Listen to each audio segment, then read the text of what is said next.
భవన నిర్మాణ కార్మికుల రూపంలో దొంగతనాలకు పాల్పడుతున్న ముగ్గురు దొంగలను మార్కాపురం జిల్లా అర్ధవీడు పోలీసులు అదుపులోకి తీసుకున్నారు. ఈ ముగ్గురు దొంగలు మొత్తం 4 దొంగతనాలు చేసినట్లు డీఎస్పీ నాగరాజు తెలిపారు. చోరీ చేసిన కొంత నగదును ఖర్చు చేశారని, వెండి, బంగారాన్ని రికవరీ చేసినట్లుగా చెప్పారు.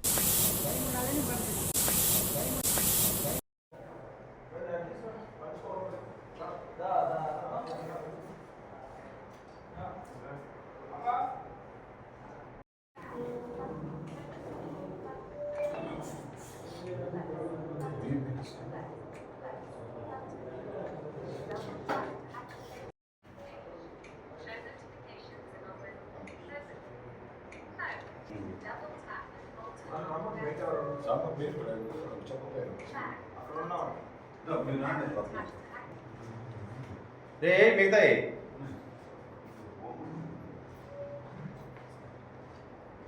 నువ్వు ఎడుపులు అందరూ రండి.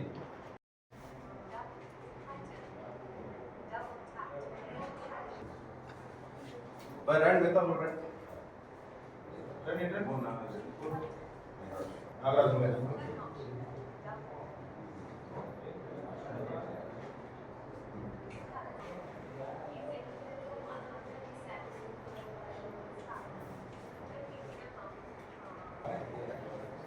రాజేష్ ఏం చేస్తున్నావు?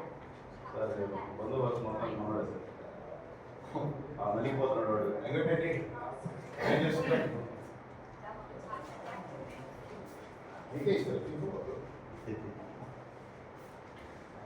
అందరికీ నమస్కారం.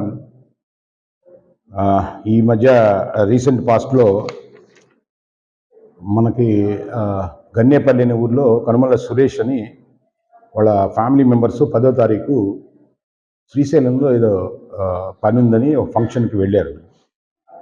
వాళ్ళు 12వ తారీఖు రాత్రికి ఇంటికి వచ్చేసరికి వాళ్ళు ఇల్లు అంతా కూడా బ్రేక్ అయిపోయి ఆ బీరువా అంతా కూడా పగలగొట్టుపడింది. సో వాళ్ళు అబ్జర్వ్ చేసుకుంటే దాంట్లో ఒక 100 grams గోల్డ్ బిస్కెట్ అనమాట. అది వాళ్ళు ఏదో గోల్డ్ చేయించుకోవడానికి పెట్టుకున్నారు. అది కాకుండా 3 జతల బంగారు ఉంగరాలు, 1 జత బంగారు జాలర్లు, తర్వాత 1 జత చెవి చుట్టలు, అట్లాగే 4 జతలు కమ్మలు, మొత్తం కూడా ఈ బిస్కెట్తో కలిపి ఒక 120 గ్రాముల గోల్డ్ బంగారము మరియు 4,000 అంటే 50,000 రూపాయలు క్యాష్ పోయింది. సో దీన్ని మా ప్రియతమ ఎస్పీ గారు శ్రీ హర్షవర్ధన్ రాజు గారు ఈ గ్రేవ్ కేసులు జరిగినప్పుడు ఒక ప్రోటోకాల్ మాకు పెట్టున్నాడు.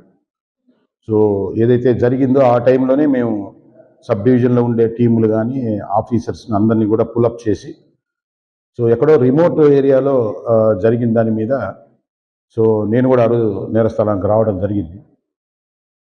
సో దాన్ని ప్రతిష్టాత్మకంగా భావించి ఈ కేసును ఒక చిన్న పల్లెటూరులో ఎక్కడ రిమోట్ ప్రాంతంలో ఇది జరిగిందంటే, సో మా స్టైల్లో మా పద్ధతిలో దర్యాప్తు చేసినప్పుడు ఆ దర్యాప్తులో ఆ ముద్దాయిని ఐడెంటిఫై చేయడం జరిగింది. సో దాన్ని ఇప్పుడు మన నిన్నటి రోజున ఖమ్మం సిఐ గారు అయినటువంటి మల్లికార్జును 4 గంటల ప్రాంతంలో ఆంజనేయ స్వామి గుడి దగ్గర అనుమానాస్పదంలో సంచరిస్తూ ఆల్రెడీ మాకు కొంత ఇన్ఫర్మేషన్ కూడా ఉంది. అక్కడ 3 అరెస్ట్ చేయడం జరిగింది. ఈ దొంగతనం చేసిన 3 వ్యక్తుల పేర్లు దూదేకల కాసిం వలి, ఈర్ల అంకమరాజు మరియు కందుల షడ్రక్. ఈ దూదేకల కాసిం అనేది పెద్ద అరవిడే. ఇతని మీద అనేక దొంగతనాలు అంతకుముందు కూడా ఉన్నాయి. అతని మీద ఒక షీట్ కూడా 2021లో ఓపెన్ చేయడం జరిగింది. మిగతా 2 అంకమరాజు మరియు షడ్రక్ అలియాస్ అశోక్ అనే వ్యక్తి, వీళ్ళ 3 కూడా ఆ ఇంటి పక్కనే కన్స్ట్రక్షన్ హౌస్ ఉంది, అక్కడ కూలి పనులకు వచ్చినట్టు వచ్చారు.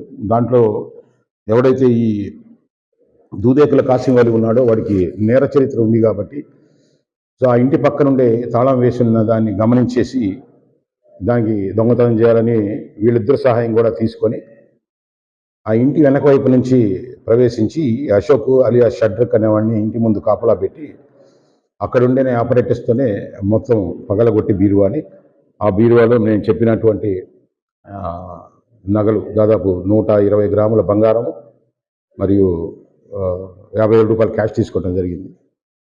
అదే అది పోయిన తర్వాత ఆ డబ్బు కొంత వీళ్ళు ఖర్చు పెట్టేసుకున్నారు. సో ఈ రిపోర్ట్ మాకు 13/5న ఈ దొంగతనం మీద రిపోర్ట్ వచ్చింది. సో దీని మీద చాలా త్వరితగతిన దర్యాప్తు పూర్తి చేసిన అర్ధవీడు ఎస్ఐ నాంచారయ్య మరియు సిఐ మల్లికార్జునరావుకి ఎస్పీ గారి తరఫున నేను అభినందనలు తెలుపుతున్నాను. ఈ నేరమే కాకుండా ఈ నేరస్తును పట్టుకున్నప్పుడు విచారణలో దీనికి ముందు మనకి 29/4/26న దేవరాజు గట్టులో ఈ మట్టి వెంకటలక్ష్మమ్మ అనే ఒక ఇంట్లో కూడా వీడు పడ్డాడు. A1 అంటే అతను దూదేకుల కాసిం వలి. అక్కడ కూడా సుమారు 15 లక్షల రూపాయల ప్రాపర్టీ అతను అక్కడి నుంచి దొంగిలించుకుపోవటం జరిగింది. అదే సేమ్ టైం మన 2/5/26 మార్కాపూర్ టౌన్లో లక్ష్మీ చెన్నకేశ్వరి నగర్లో కూడా ఈ చిలకపాటి రాజుబాబు అని వాళ్ళ ఇంట్లో కూడా పడి సో 2 బంగారు వాచులు పక్కన ఆ తర్వాత ఒక చిన్న వెండి నాణ్యాలు కూడా అక్కడి నుంచి సుమారు ఒక 40,000 రూపాయల ప్రాపర్టీ కూడా దొంగతనం చేసామని చెప్పేసి వీళ్ళు కన్ఫెషన్లో చెప్పడం జరిగింది. ఆ రెండు మొత్తం అయ్యి ఒక 4 కేసుల్లో ఈరోజు ఈ నేరస్తులు అంటే ఆ ముగ్గురు కాదు మొదటి నేరస్తులు ఒప్పుకోవడం జరిగింది. ఈ నేరం ఏదైతే అర్ధవీడి ఈ నేరంలో ఇప్పుడు మీరు చూసే ఈ రికవరీ అదంతా కూడా ముగ్గురు కలిసి చేశారు ఇది. సో వీళ్ళందరినీ కూడా ఎస్పీ గారి తరఫున మనస్ఫూర్తిగా అభినందిస్తున్నాను. సో మిగతా ప్రాపర్టీస్ని కూడా మేము రికవరీ చేసి అతన్ని కోర్టులో పెట్టడం జరుగుతుంది. Thank you.